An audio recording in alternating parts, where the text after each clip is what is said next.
संत रोहिदास चर्मरोग व चर्मकार विकास महामंडल की ओर से उद्योजकता और तांत्रिक उद्योजकता प्रशिक्षण का आयोजन किया गया, जिसमें लोगों को अनेकों प्रकार की योजनाएं बताई गई। साथ ही साथ लोगों को लीडकॉम और MCED की भी जानकारी दी गई और अनेकों नई स्कीम के बारे में बताया गया।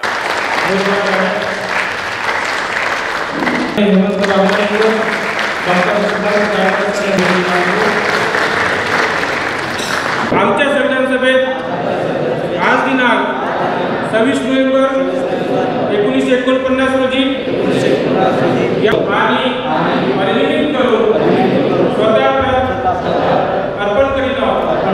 भारतीय संविधानाचा या महामंडळाचं सुवर्ण महोत्सवी वर्ष साजरं करतो आहे आणि सुवर्ण महोत्सवी वर्षामध्ये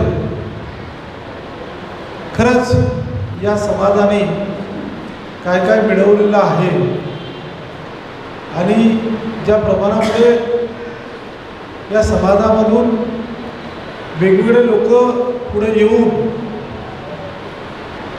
त्यांनी स्वतःच्या पायावर उभं राहणं यासाठी जो प्रयत्न करणं गरजेचं होतं ते झालं आहे का याचंही मला वाटतं की थोडं एक आढावा घेणं गरजेचं आहे।